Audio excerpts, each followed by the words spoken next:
Hi, Sinette. Hi, Larry. Hey, Joaquin. Good to see you. Hey, Gabriella. Hey, Vanessa. Hey, Sarah. Hey, Susan. Welcome. Hey, Monique. Good to see you here. Hi, Janie. Hi, Brittany. Elroy. Jordan. Yeah, welcome. Cool. Welcome to tonight's GRE pre-prep hour.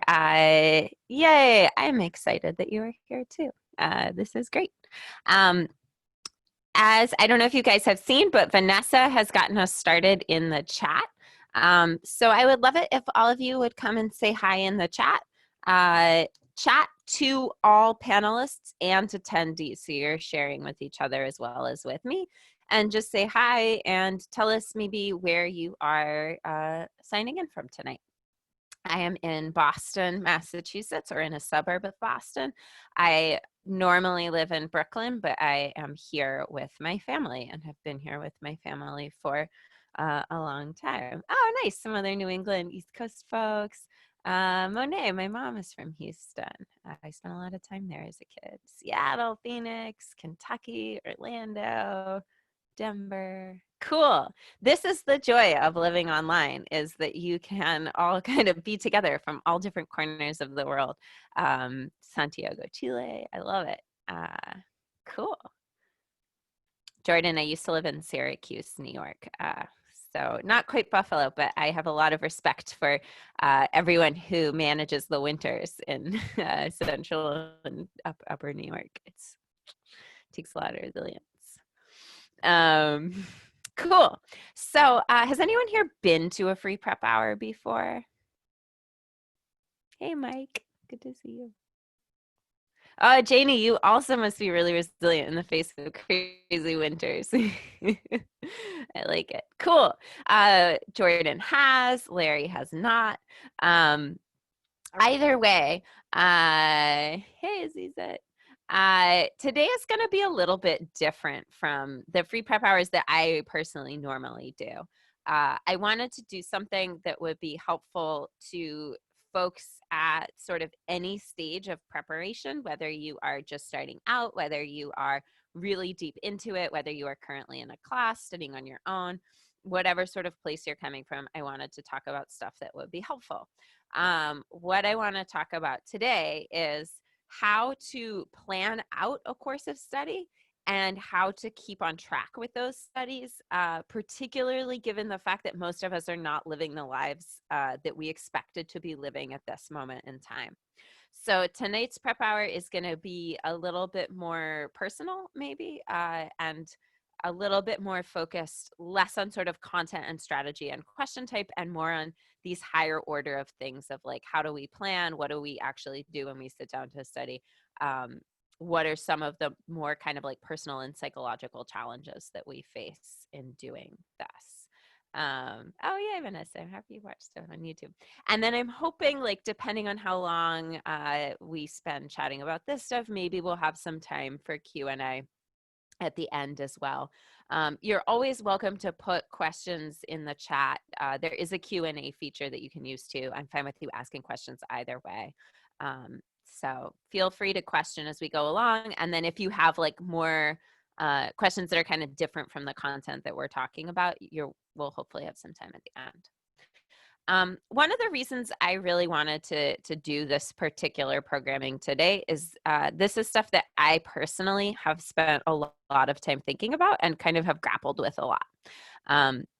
Some of the big challenges, I think, for studying right now are the fact that a lot of us are at home all the time.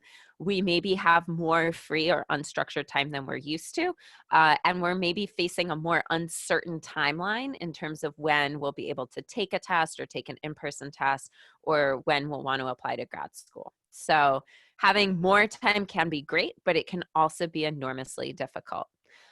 This is something I have confronted a lot in my life prior to this, because my other career outside of teaching and working in test prep is writing fiction. And that is a job that you do alone. it takes a lot of work and a long time, and you don't get paid until you finish something. So it's a lot of unstructured time spent doing something that literally nobody in the world cares that you do except for you, and they're not paying you for it yet. So I think in that way, it can feel a bit like studying for the GRE. It's clearly an investment in your future, but sometimes it feels like a very abstract and distant investment. So I have spent literally years thinking about how to be productive when I don't have a fixed schedule and I'm in my house all day by myself. And I wanted to share the stuff that I have learned really through trial and error in the hopes that it will save folks from maybe having to do as much trial and error. So we're going to start with some very like nitty gritty stuff about GRE, but we're going to kind of expand out to some bigger questions about how to just keep going. Okay, let's do it. It's going to be different. It's going to be fun. So a really common question that I get from folks is, how long do I need to prepare for the GRE? And I never have, I think, the nice, clean, clear answer that folks want me to have for them. So I'm going to give you a complicated answer to that question and a couple of different options. When you're thinking about how long do I spend preparing, you have to weigh a couple things. You have to weigh how much time do you realistically have in a given week to devote to GRE. You know, can you put in a couple hours a week? Can you put in a lot of hours a week? You have to weigh how much of an increase do you want in score? Like, where are you starting out? And then what are, you know, the programs that you're looking at expecting in terms of an average score? And then you also have to weigh, obviously, potential deadlines for applications and your own ability to keep going without burning out. That's a factor too. So a couple different timelines that I see work for folks.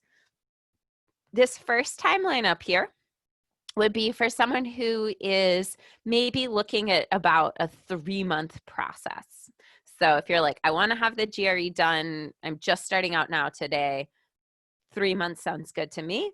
Think about budgeting somewhere between 6 and 10 hours of work a week. I know that sounds maybe like a lot up front. We're going to talk a little bit later about how to make that realistic in your life right now. Budgeting about 2 months to really sort of go through all of the content, to learn vocab, etc. Another 2 to 3 weeks to do more timed practice with that content. And then you take the test. If you're working backward from, say, an application deadline, it's also really important to remember that a lot of folks decide to take the test twice, particularly for those of us like me who get anxious. It can be easy to get really anxious the first time you go to take an official test. So you want to maybe give yourself space to have that first time be a little bit of an adjustment and then come back and take it again. And folks often do a lot better the second time. That said, like, I know people who I have students who take it once, I have friends who've taken it once and done well and been fine and moved on with their lives. It happens. It's a great thing to shoot for. But if you are thinking about, you know, absolutely having to be done by a certain date, maybe give yourself time to take it twice. And you have to leave 21 days between test dates. Timeline 2 would be a longer timeline. This is maybe more in the 4 to 5 months. This is either if you know that you don't have a ton of time and attention in each week right now, so maybe you could do 3 or 4 hours a week.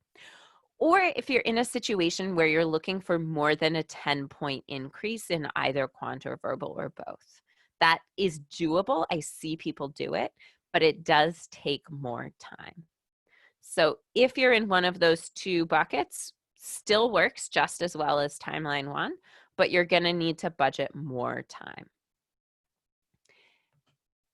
The one danger of stretching this out for a longer period of time is that you get burned out.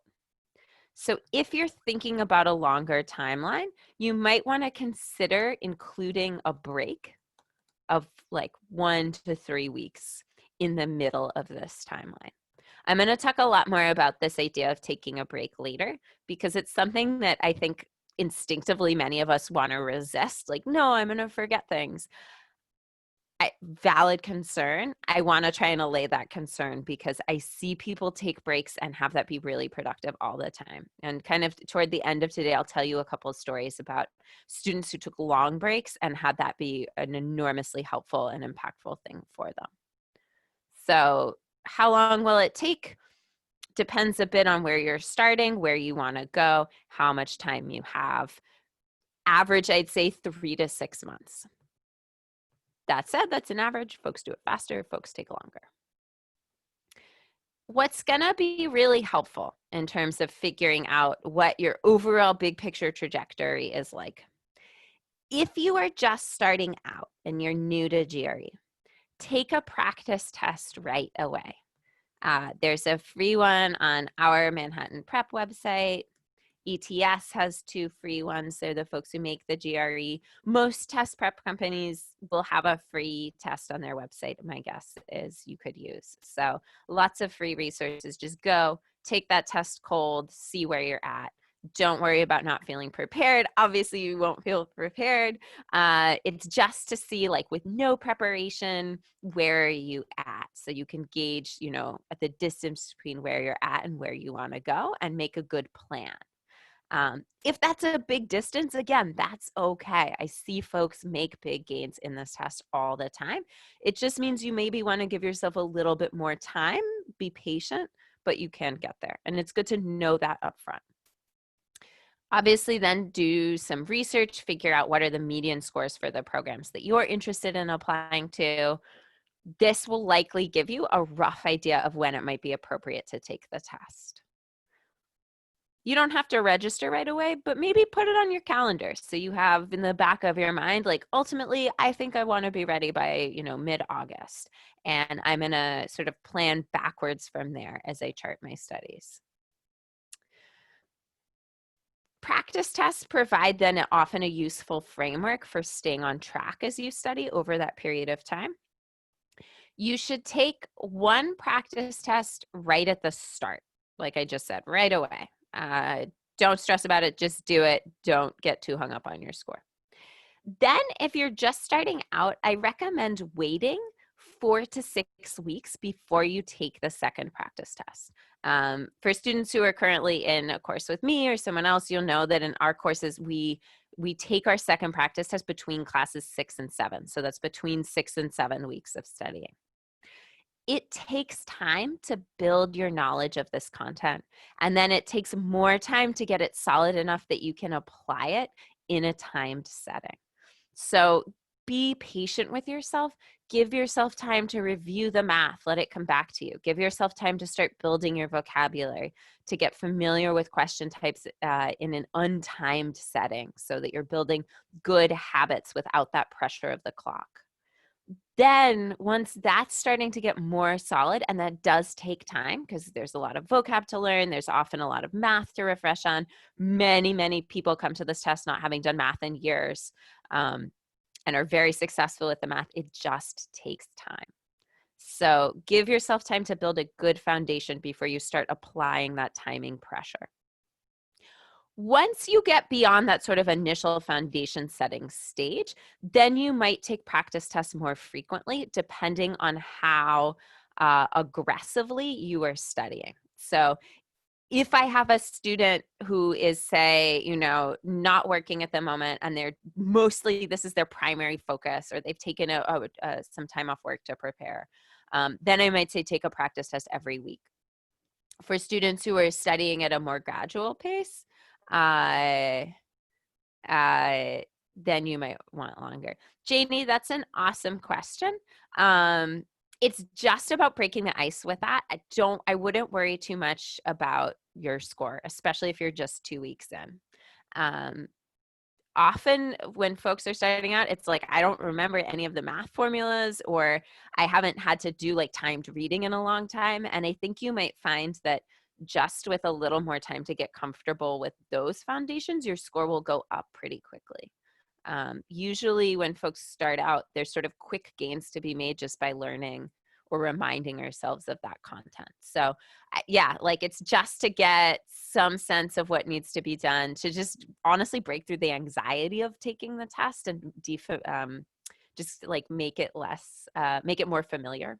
Is the word I'm looking for. So it's great that you did it. Don't let it sort of psych you out. I think is really important. I'm glad you asked that because I think that's a really common experience and concern that people have when they're taking a practice test at the start.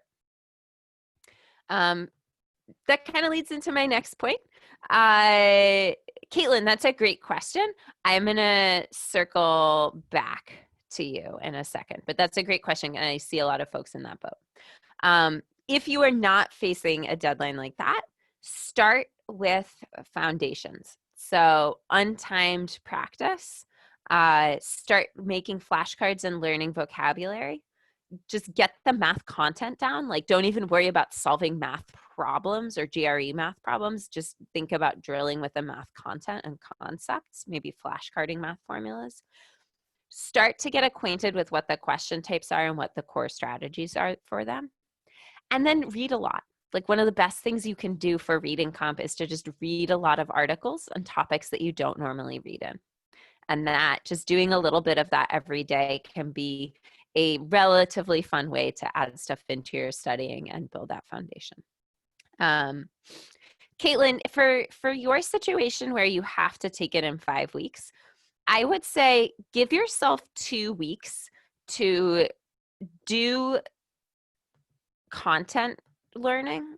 So like if you're in a place where you maybe haven't done math in a while, I'd say like go through and refresh on the fractions, the major math areas, which are fractions, decimals, percents, algebra, geometry, stats, and number properties. So I don't feel like you have to memorize every single piece of math content, but take maybe 2 weeks to put math facts on flashcards, to drill with those, to get comfortable with that.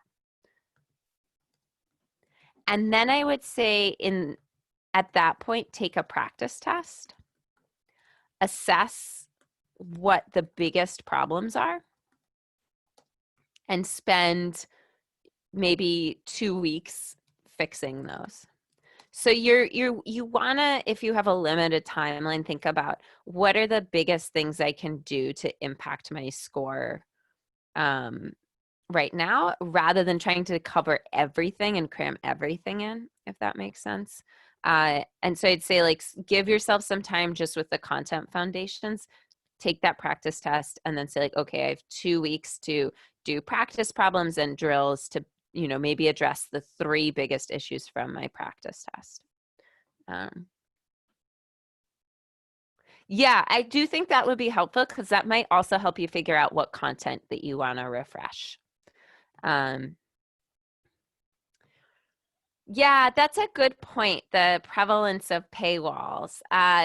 If you can find friends who have logins to things, I do that with, I have a group of friends where we have like each subscribe to maybe one thing that the other people like, and then we pool our logins.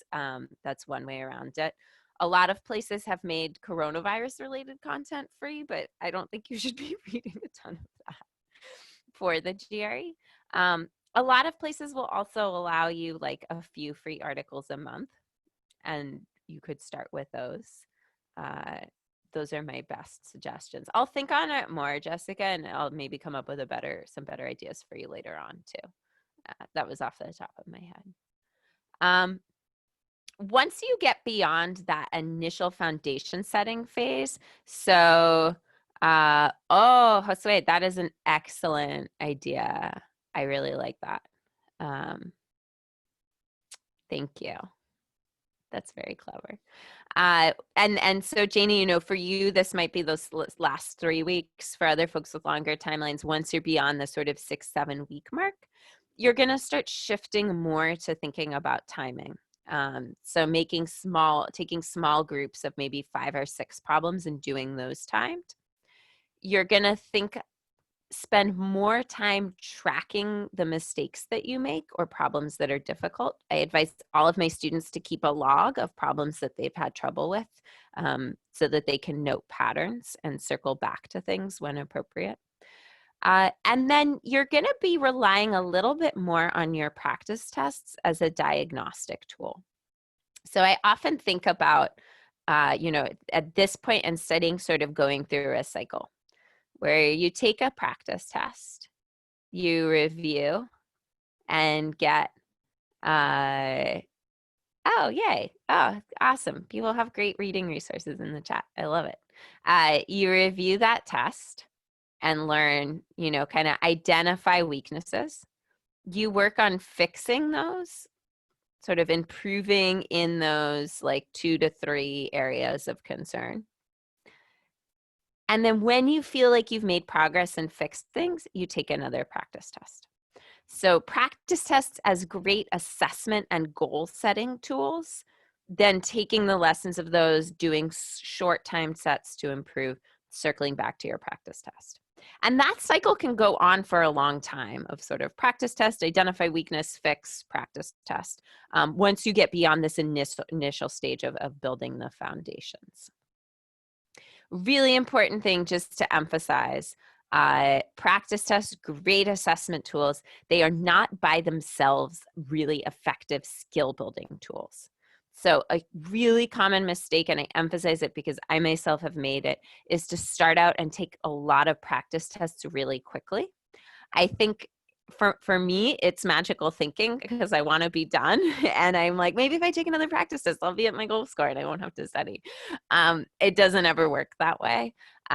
So if that is your impulse, try to restrain yourself and only take practice tests when you're at a point where you think, okay, I think I've really improved in something. I want to try that out on a practice test and see if I'm right, that's gotten better.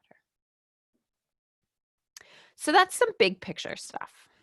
I'm going to start scaling down to smaller and smaller pictures. And I want to talk a little bit about, you have this, months of timeline. How do you navigate within those months in a way that's going to help you stay on track? I think it is really helpful once you have like a broad sense of how long your overall process is to just focus on each week, one at a time. The more you can stay focused on what's right in front of you, the less that you will get, I think, overwhelmed or burnt out by the scope of the whole project. So for me, I think, sitting down, starting a week, set some clear goals. So at the end of that week, you can look back and say like, yeah, I accomplished something, Maybe my goal score, my ultimate goal still feels far away, but right now I've achieved something and I feel really accomplished and good about it. And if you are building a structure that allows you to have that feeling of accomplishment and satisfaction in a small scale, it's going to be a lot easier to stay engaged with and optimistic about this process. And I like rewards. So I'm the kind of person who will be like, if I do this thing, like I'm going to eat an ice cream cake. My rewards are very food-based. But it is good to like celebrate small milestones. It will really help energize your studying. I think about setting 3 goals in a week. Real simple quantitative goal. I want to study for 6 hours. That's great. It gives a framework, but it won't help you figure out how to spend those 6 hours. So I also like, oh yeah, Rahita, I'll repeat it in a second. I also like to set goals about content and strategy. What I said about burnout is focus on organizing your studies week by week, have clear goals for each week, and then celebrate those small achievements of goals on a week by week scale so that you can see, oh, I'm doing what I set out to do. I'm making these small gains. I'm feeling really good about doing that. So I don't need to feel daunted or overwhelmed by how much further there is to go. I like trust that I'm getting there incrementally. And I'm really like reinforcing myself positively for doing that. So set some goals. How many words do you want to learn? What math facts do you want to know? Or is there a particular question type you want to feel more comfortable with or feel better at? Write them down. And then at the end of the week, check in. Which of your goals did you achieve? Do something nice to celebrate or reward that or sort of just reinforce that for yourself. If there are things that weren't finished or weren't complete, don't beat yourself up for that. That's just a new goal for the next week. Like maybe your goals were too ambitious or maybe things turned out to be harder than you had thought they would be. That's cool. then you can continue that for another week or add in something new. In order to make this happen, to sort of start with a goal and feel like you have made progress toward that goal at the end of the week, it takes a certain amount of day-to-day accountability. And the things that I find super helpful for that are create a calendar. I like Google Calendars. That's how I live my life. But you can do it on paper. You can put a desk calendar up, like whatever works for you. Keep committed to that. Yeah, Aziza, this will go on YouTube eventually, but I'll connect with you about the slides as well. But yeah, for folks watching, this does eventually go on YouTube, and so you will be able to come back and look at stuff from this if you want to. That calendar is not set in stone. Things change. These days, things can change really quickly. And you may find on Wednesday that you are just not feeling it in the way that you were on Sunday, and that's fine. The calendar is there to keep you accountable, but it's not there to like punish or berate you. So adjust as you go if you need to. We're going to look a lot at this, structuring your time in very small chunks. So not looking at like 4 hours of marathon studying, looking at lengths of time that you're like, I can sit down for 30 minutes. I can do anything for 30 minutes is really helpful. And then learn, if 1 week you're too ambitious or not ambitious enough, or the structure I have a lot of big goals about waking up early in the morning, but I've had to learn that I don't wake up early in the morning. It's not a good thing for me. So I then try to do things like at the end of the day instead. All right.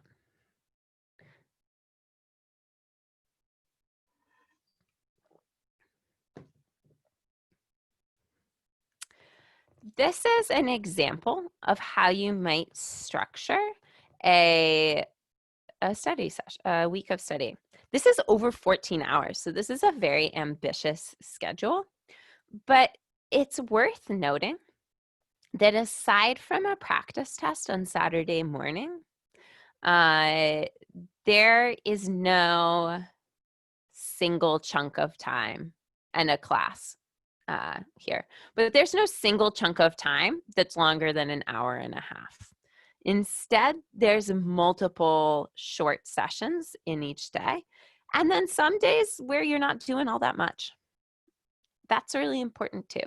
So, it can be, you can achieve a pretty high hour count in studying without having to radically disrupt everything that you do, or not have fun, or feel exhausted all the time. Like, this can be something that you integrate into your life in a way that takes discipline and work, but isn't overwhelming and painful. Because if it's overwhelming and painful, you're not going to be able to keep it up for that 3 to 6 month timeline. It's really important when you think about crafting a schedule that you make it sustainable and that you make time to do things that are fun. It's harder because we have a lot fewer options for things that are fun right now. At least I've found that in my life. But I think it's even more important that you have those spaces that are restful, that are fun, that are a change of pace. It's not only just good for you as a human being, but it will actually help you to learn better if your brain is rested and relatively content. So don't underestimate the importance of that stuff. So that's how planning a week. And I now want to narrow my focus again. And I want to talk about planning a single study session. One day at a time. If the day gets away from you, sit down and do 20 minutes. Just doing a little every day, having a rhythm of returning to the same task every day, makes that task infinitely less daunting. I've spent the last 3.5 years writing my first novel. A novel is a very long and very even more challenging thing to do than I had thought it would be. And the biggest lesson that I learned really early on was that if I didn't work on it every day, I wouldn't work on it at all. And so even if my working on that book was just me staring at my computer screen for an hour, I would make myself sit there for an hour every day. And the more that I could do that, the easier and the less daunting and the more fun having this big, stressful, amorphous project became. So every day, or 5 days a week, is really going to serve you well. One of the hardest things to do is to sit down and start a task. We procrastinate not because we are lazy, but I think because there are a lot of mental and emotional barriers between us and a task that requires that we be self-motivated and also confront maybe anxiety and worry and uncertainty. Nobody wants to do that. So it's really hard to sit down and start when you just have this blank space to start with. It helps if you always start the same way. So one thing that's great is, I mentioned logging problems that you've had trouble with. Start with that. Be like, every day I'm just going to pick 1 or 2 problems from this list of old things that were hard, and I'm going to come back and retry them. And then you're starting out by refreshing an old skill and maybe also appreciating the progress that you've already made. And that's easy to do if you're always doing the same thing. And it maybe starts with some nice confidence and reinforcement. The other thing that is really helpful to do to make sure that you stay on track while you study is to write down a clear goal. Like, what are 1 or 2 things you want to be better able to do at the end of the time that you're going to spend, whether it's 15 minutes or an hour or 2 hours. And then when you're done, when that time is up, write down what you learned and what you accomplished. Reinforce the most important points from your session in writing so that you remember them. And then, and this is a cool trick that helps me a lot in many areas of my life, write down what you think you want to do the next day. This is something I learned from an interview with Hemingway, who was, maybe kind of a wild personality, but an extremely disciplined writer. And what he said is that he always ended every day of writing before he'd run out of things to write, so that when he sat down the next day, he knew where to start. And then he wasn't scared to sit down. And for me, this is like huge. I do it. I stop when I still know what the next move is, because then when I sit down the next day, I'm like, oh yeah, I'm going to fix this and start here. And that gets me over that hurdle of beginning. So if you end each study session with a goal for the next session, when you sit down the next day, you don't have to like reinvent or worry or stress. It's like, cool, I'm going to work on this today. And you can start with that. That is a great question, B, in the Q&A. If we have time, I'll talk about it a little bit at the end. If not, there are some other free prep hours if you go to our YouTube channel. There's one that I did about reading comprehension a little while back, and there's one specifically about the data interpretation problems as well, and those will have like very thorough, in-depth answers to that question. And there's one on word problem. There's a couple on word problems too. So if I have time at the end, I'll try to give a quick answer to that, but that would be a good place to find like much more thorough answers, because those are big questions. All right. And finally, it's the quality that matters more than the quantity. A really focused 30 minutes is better than sort of drifting for 2 hours.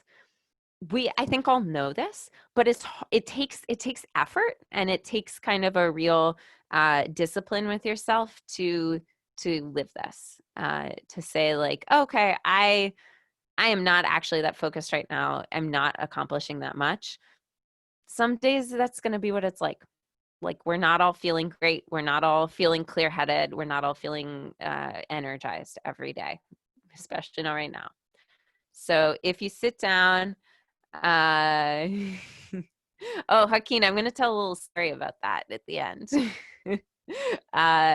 If you sit down and find like you just can't get your brain to do it, like do 15 minutes and stop and start fresh the next day.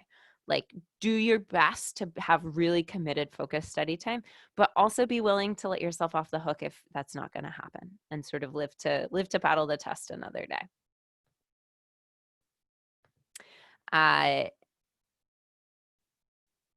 We typically don't publicly distribute the slides for these because we use stuff that is copyrighted. For these particular slides, it's a lot more of my own invention. So this will go on the YouTube channel. I'll see if there's a way for us to distribute the slide deck on its own. We don't typically do it, but maybe for this we'll be able to. But it will go on YouTube down the line. In terms of an individual study session, it doesn't have to be a ton.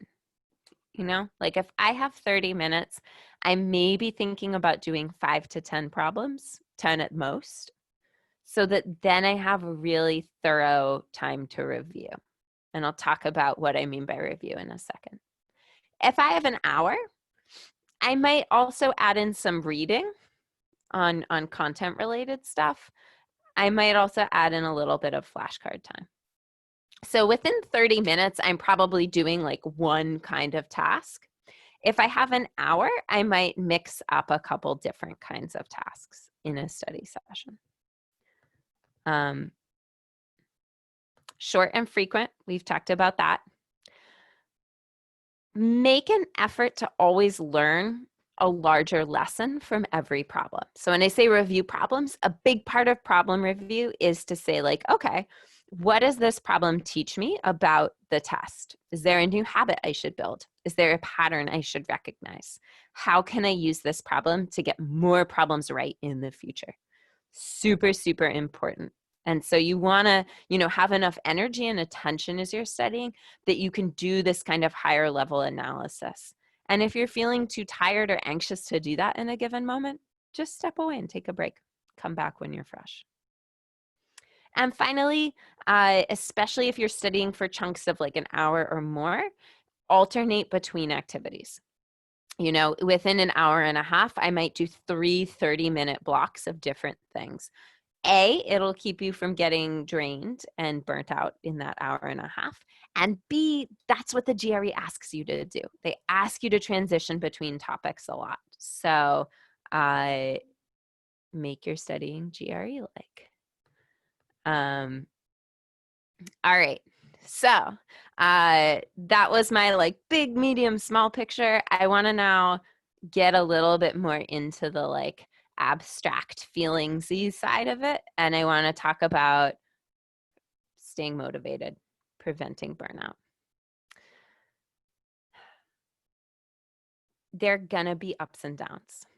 I am going to draw you a little graph of what doing a novel for me felt like. This is my 3.5 years.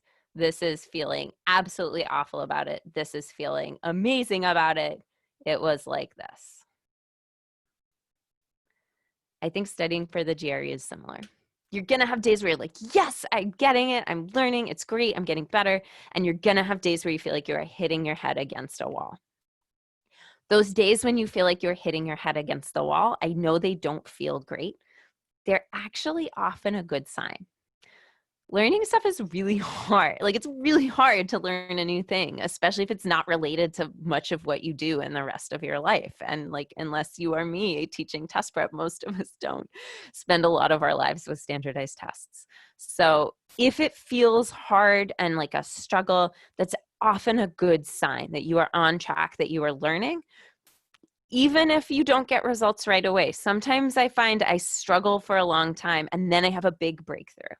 And a lot of times learning, is not a linear process. It's kind of since I'm into drawing graphs, it kind of feels a bit more like this, like steps. That said, know also that sometimes you do need to let yourself off the hook and just rest. And I think over time, we get a better feel, and you probably know this already from working with yourself in other areas of your life, of like, what are the good moments to push yourself and what are the good moments to step back and rest, and always sort of adjusting and finding that balance.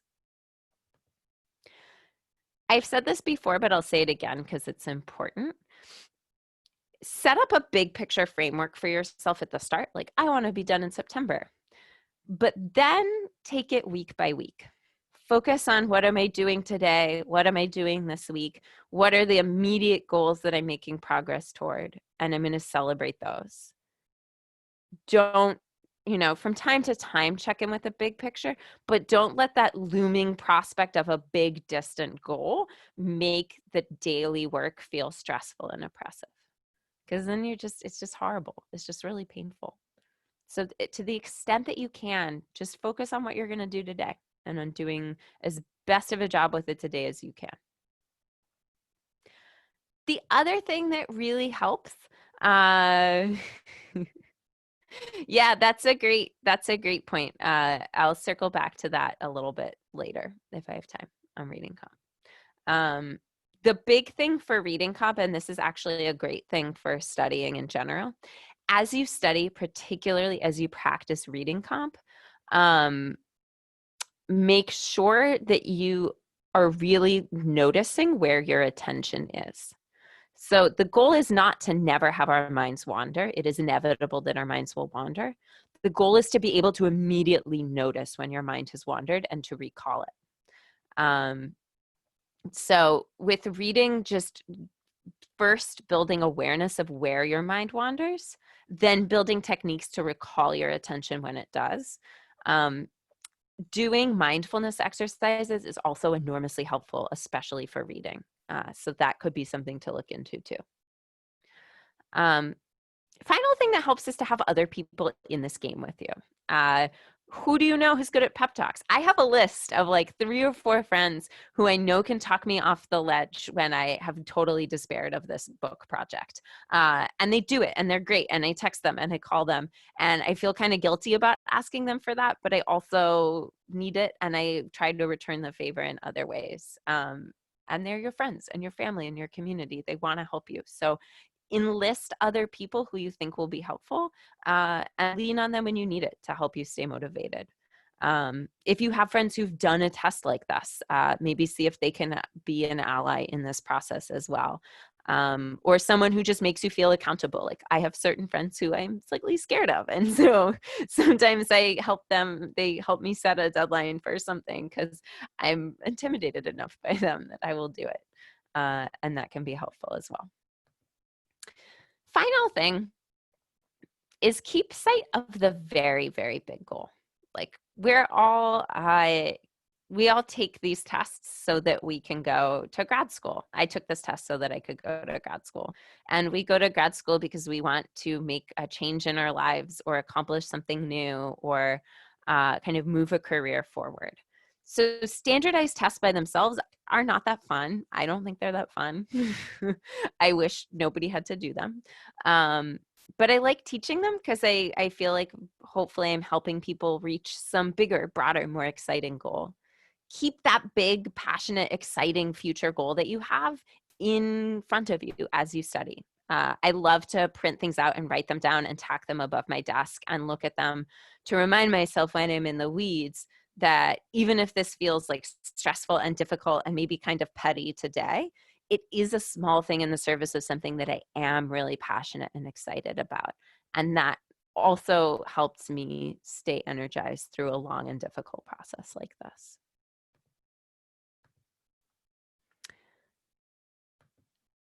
A slightly different issue and a newer issue these days is those of us who maybe suddenly have a lot more time than we expected to do. I feel really lucky that I can still be teaching online, but I do have more time. Like, I don't commute, I don't teach quite as much, and it's a challenge. I also, for a long time, have had jobs with very sort of non-traditional work structures, and so have had sort of a lot to do, but not necessarily like a 9-to-5 structure in which to do it. It's hard. Like, that's the thing that I just want anyone who is facing having a less structured day than they are used to remember, is that unstructured time is in theory a gift and a lovely thing, but it is also enormously psychologically challenging for everyone. it takes time to figure out how to make this kind of unstructured time work for you. I think that it took me years to figure out how to do something, how to have a bunch of time in a day where I had a big project I had to accomplish and no one was looking over my shoulder, like years of trial and error. So be patient with yourself. It's not going to necessarily be great at first. Just make little tweaks, little adjustments. That said, I think taking the time to learn how to work effectively when it's maybe just you and a lot of time is a great skill to have going into grad school, because grad school is a lot of unstructured time with bigger demands and responsibilities. And there's lots of areas of jobs, like maybe you want to go out and start a business or be an entrepreneur. Like this will be a big challenge doing something like that too. And so it's a great thing to tackle, but it is very hard. And if you're finding it hard and are not able to be as productive as you would imagine you would be, that's super, super normal. Be patient with yourself. I'll tell you a long list of things that help me, and hopefully some of them will help some of you. This is how I learned to keep working even when I had a lot of time and not a lot of a structure and accountability. Really clear routine. I do the same thing every day. I always get up. It's really simple. I get up, I take my dog out, I have coffee, I sit down to write. Always, every day. I don't have to think about it. Took me a couple years to get there, but I did. But hopefully you don't have to do as much trial and error, because I've done some of it already, and it'll happen faster. Committed to time up front. Like I blocked it off on my calendar. I told lots of people, this is when I'm writing, this is what I'm doing, I'm writing this book. Like I enlisted people to make me feel accountable. And then I take that time really seriously. So like if you're like, I'm going to block out, 6 to 7 every evening for GRE, protect that time. Like tell people I'm doing this thing. It's really important for me. It's really important for my future. It's here. I'm not going to let other people and other demands pull me away from that commitment. Then once that hour is done, go out, enjoy, be free. But especially with something like this, be kind of fierce about protecting the time that you set aside for yourself. I found that personally hard to do because it felt selfish to me. I think for me, then I remind myself, like, me doing this work that is meaningful to me and that gives me sort of a sense of contributing to the world is ultimately good, not just for me, but for the community of people around me. But it's hard. It can be really hard to do. Take lots of breaks. If you have a lot of unstructured time, like do one thing in the morning, take a break, do a different thing in the afternoon, take a break, but don't try to just be sort of in your house on one task for super long periods of time. I think that's very hard to do. I set a minimum requirement every day. Like I'm going to do at least 2 hours. If I want to do more, I will, but I have to at least be sitting for those 2 hours or that hour. Same with Jerry. Like maybe it's like, I'm going to try and do 30 minutes every day. And once I get that 30 minutes, I get to check off the box and feel good and done and accomplished. If I'm energized and loving it, then I'll go more. But just need to check off my minimum, and I don't need to feel guilty if I don't do more. I dress up every day. I'm in my house all the time. I was in my house all the time before this happened. It helps me. Find little things like that where you're like, I put on some nice earrings to study, and that helps me. Whatever it is, like find something that makes the time feel special and official. And then this is super, super important. You still need time off. You still need a weekend. No matter what has shifted in your life, there still needs to be some time where you are not putting pressure on yourself to do anything. You can just do whatever you want in that moment. I think that rest time is essential for everyone. And the more that you're in your own house and working in your own house, the harder it can be to assert that boundary. It took me a long time to figure out I needed to do that, and it made a huge difference. I've talked about this. End at a point where you know where to start. I like checking off boxes, so I create little checklists of tasks. And I make up some really easy tasks so I get to check off the boxes, and that helps me. And I drink a lot of coffee.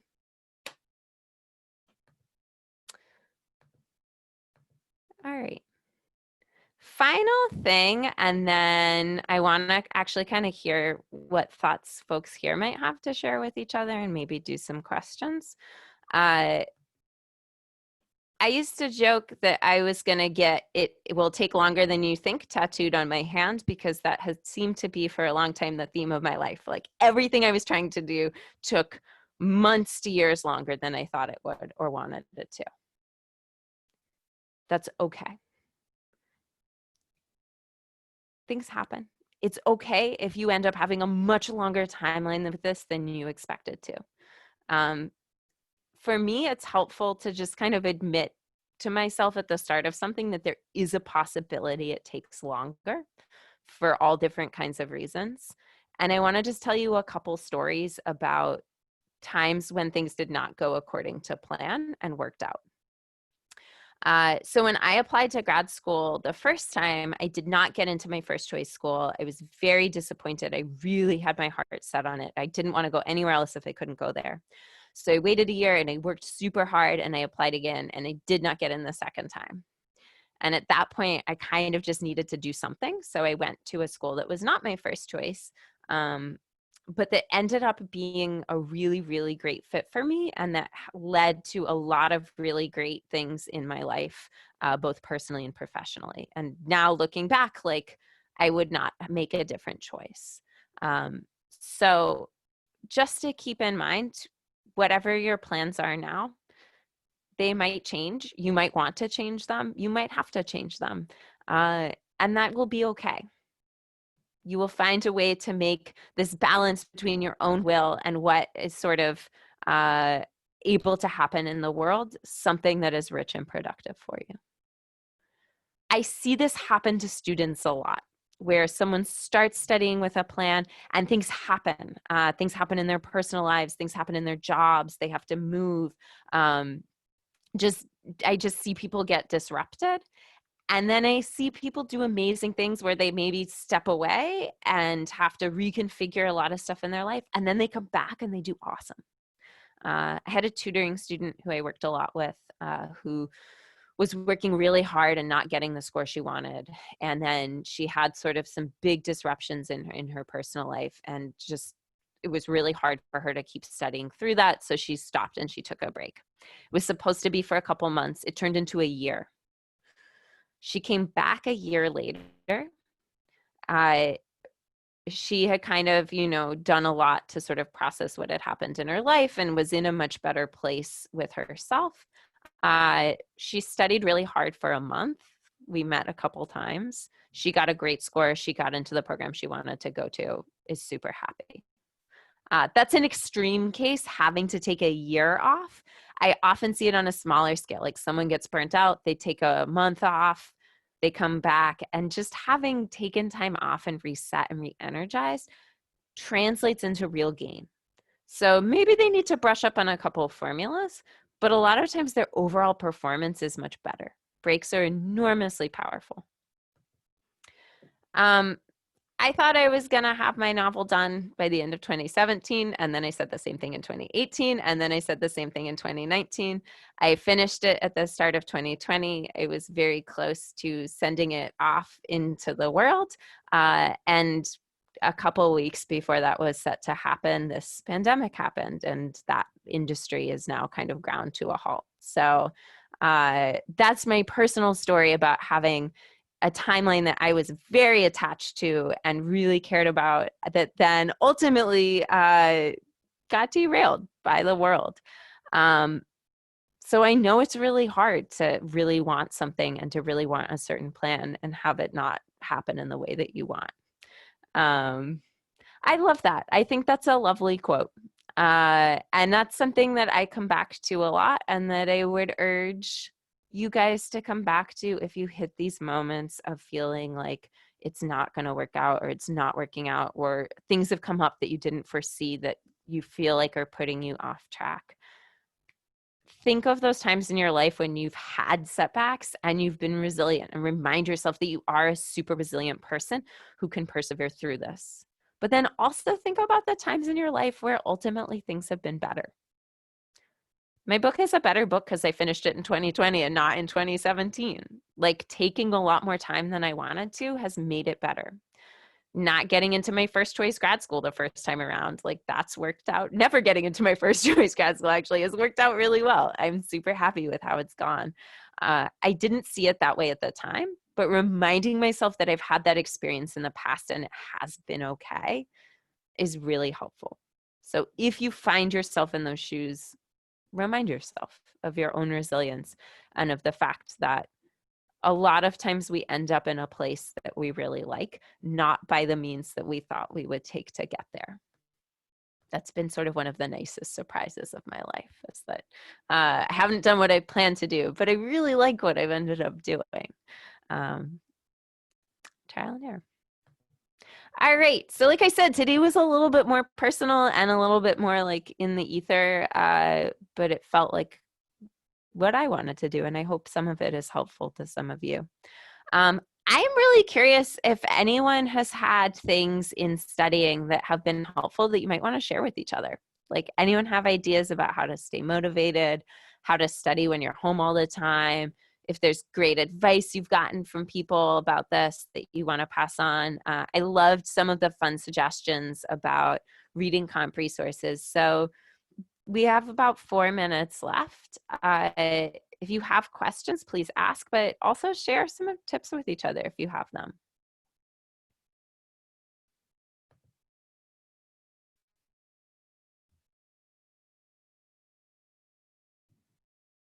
Yeah, it's a good one, Anna.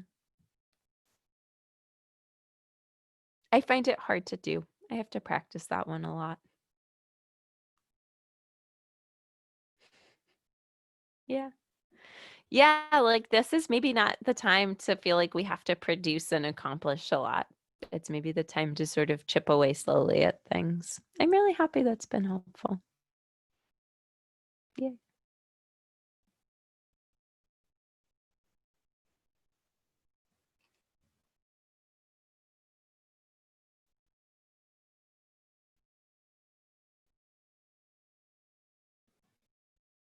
That's great. It's super good for reading comp, Jordan. It's super great for writing the essays. It'll give you lots of nice examples for the essays as well. Um, a good exercise to add to that is to, after you read an article, take a moment and write a 1-sentence summary of it. That kind of recapping can be really helpful, and it's a good preparation for things like answering main idea questions and reading comp.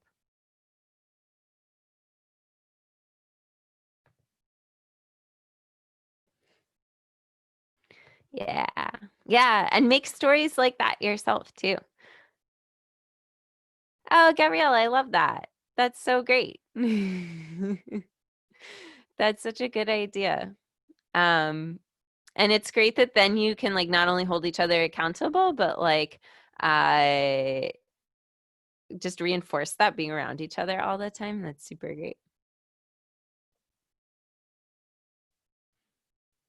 Ooh, I like that, Monique. Yeah. You guys should check out Monique's link. I haven't watched it yet, but I like the title. I am very much on the bandwagon of smarter versus harder.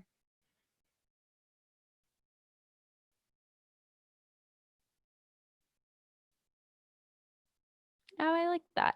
Yeah, just in case. You never know.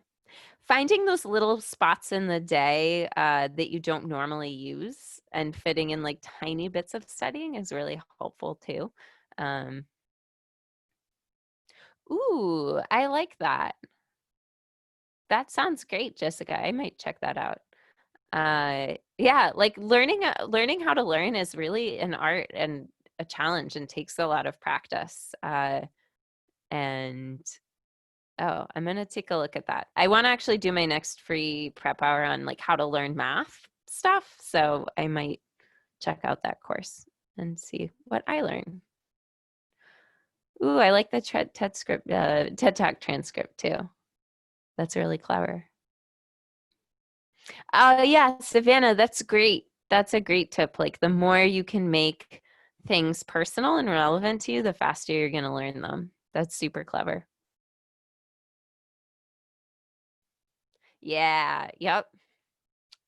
I spend a lot of time on my phone too, and you can look at your screen time average and be like, oh yeah, I do have 2 hours a day to do things. Someone should like upload all the words I'm trying to learn to Instagram, because that's where I spend my 2 hours every day.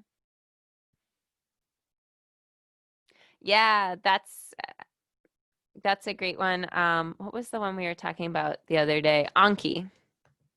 I'll put that in the chat. That's another good app.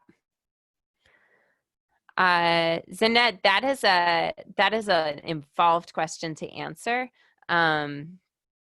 If you give me a second, I can maybe point you to a video that will help you.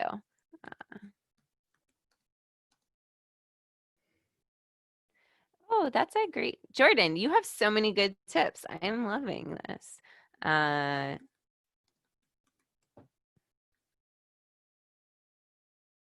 Yeah, our classes do use both the strategy guides and the 5-pound book.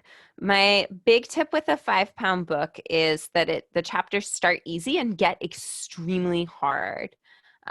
So I would challenge all of you to start with the early problems and kind of work your way progressively into the ends of chapters. That's sort of how I structure a lot of classes. Oh yeah, Khan Academy is great. Khan Academy is super helpful. I'm trying to find this video link, which is why I might seem slightly distracted because I wanted to find one about, here we go. I'm going to put a link in the chat. Zaned asked about logic-based reading. My colleague Kaylee taught a free prep hour on that. She's awesome. She's very good at the logic stuff. And you could check out that link as well for like a whole hour on that question type. There's a lot of these free prep hours archived on our YouTube channel. Together, they cover like a huge range of topics: reading comp, data interpretation, word problems. So I know folks had some very specific questions about different types of questions and things tonight. You'll probably find a previous free prep hour that covers those. Awesome. Thank you all so much for being here tonight and listening to me talk at you. It's been a really lovely time. I appreciate your being here and you're sharing such great ideas with each other. Best of luck. Some of you I know I'll see soon. If I don't see you, good luck. Be kind to yourselves. Take it day by day. Bye, guys.